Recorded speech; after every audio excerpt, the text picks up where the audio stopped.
2023 भारत ने चांद के दक्षिणी ध्रुव पर तिरंगा लहराया। 2024 सूरज के रहस्यों को पढ़ने के लिए आदित्य L1 ने अपनी जगह बना ली। और अब 2028 एक मिशन जो हमें सिर्फ चांद पर नहीं ले जाएगा बल्कि चांद का हिस्सा लाकर हमें धरती पर देगा। Chandrayaan 4। T-10, 9, 8, 7, 6, 5, 4, 3, 2, 1, 0, and liftoff of Space Shuttle Atlantis. Houston now controlling. Atlantis begins its penultimate journey.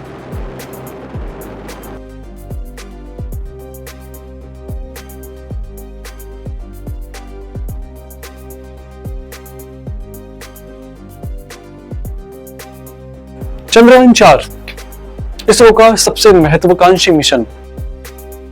इसका लक्ष्य चांद के दक्षिणी ध्रुव से 3 किलो तक मिट्टी और चट्टानों का सैंपल लाकर भारत में लाना।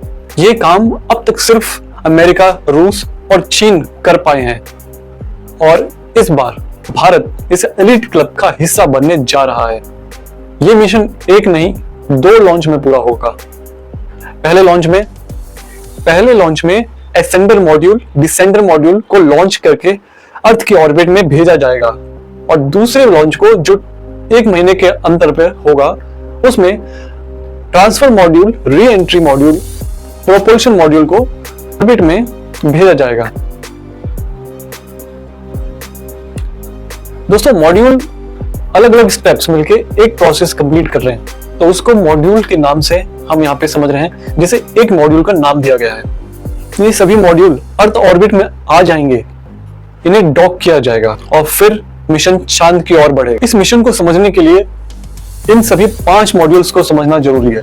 दोस्तों, मिशन मॉड्यूल्स को समझने से पहले हमें इस एनिमेशन वीडियो को ध्यान से देखना है। इससे हमें डॉकिंग और अनडॉकिंग के बारे में पता चलेगा, जो आगे वीडियो में बहुत जरूरी है। स्पेसएक्स ये एक ऐसी टेक्नोलॉजी है जिससे स्पेस में 2 सैटेलाइट को जोड़ा जा सकता है। इसरो ने इसी एक्सपेरिमेंट को डेवलप किया। दिसंबर से स्टार्ट हुए इस एक्सपेरिमेंट में कंटिन्यू ग्राउंड सिमुलेशंस और क्रिटिकल एनालिसिस ने इस टेक्नोलॉजी को डेवलप करने के लिए फर्स्ट अटेम्प्ट में बहुत मदद करी। ये एक पूरी तरह से स्वदेशी टेक्निक। डॉकिंग क्यों जरूरी है, इसे समझना जरूरी है। अगर एक सैटेलाइट खराब हो जाए तो दूसरी सैटेलाइट जाकर उससे जुड़ सकती है और उसकी मदद कर सकती है। भविष्य में जब इसरो एस्ट्रोनॉट्स को गगनयान मिशन या आगे के स्पेस मिशनों पे भेजेगी तो ये टेक्नोलॉजी काम आएगी। इससे refuelling, repairs, cargo transfer space में ही संभव होगा। ये पूरी तरह स्वदेशी। इसका फायदा क्या? इंडिया खुद का स्पेस स्टेशन बनाने की ओर बढ़ेगा। एस्ट्रोनॉट्स को लंबी यात्राओं जैसे मून मिशन, मार्स मिशन में मदद मिलेगी। सैटेलाइट की लाइफ बढ़ाई जा सकती है।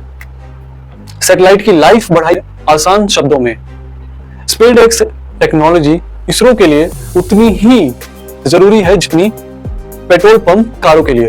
जैसे गाड़ी चलते चलते ईंधन भर सकती है, वैसे ही सैटेलाइट और स्पेसक्राफ्ट स्पेस में ही जुड़कर ईंधन और सामान ले पाएंगे। दोस्तों, ये पूरा मिशन मॉनिटर किया गया ग्राउंड स्टेशन से, जो कि लखनऊ, बेंगलोर और मॉरिशस के स्टेशन से किया गया। एग्जॉस्टिव ग्राउंड सिमुलेशंस एनालिसिस इसे पूरा करने में लगे, जो कि कॉर्नरस्टोन साबित हुए इस मिशन को, टेक्नोलॉजी को चंद्रयान 4। और इसमें 5 ऐसे मॉड्यूल्स होंगे जो मिलकर हमें चांद के और गहरे राज बताएंगे। आइए समझते हैं इन मॉड्यूल्स को आसान भाषा में। पहला, प्रोपल्शन मॉड्यूल। इसे आप उस ड्राइवर की तरह समझिए जो पूरी मिशन को लेकर चांद की कक्षा तक पहुंचाता है। इसमें इंजन, ईंधन और सोलर पैनल होते हैं।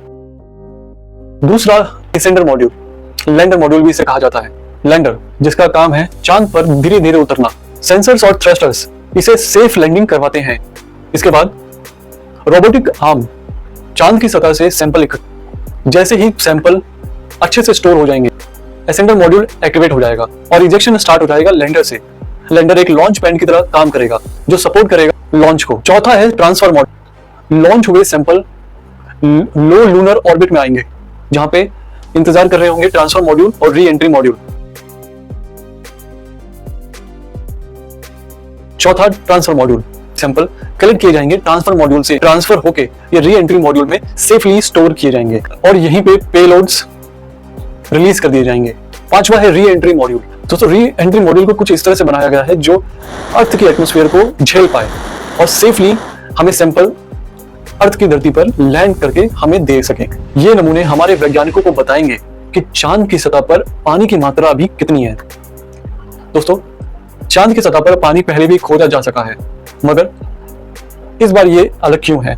वो इसलिए क्योंकि चांद की वायुमंडल बहुत ही कम है, क्योंकि चांद की वायुमंडल बहुत ही कम है और इसके अलग अलग एरियाज पर पानी की मात्रा कम या ज्यादा हो सकती है या नहीं भी हो सकती है। इसलिए ये इतना जरूरी हो जाता है।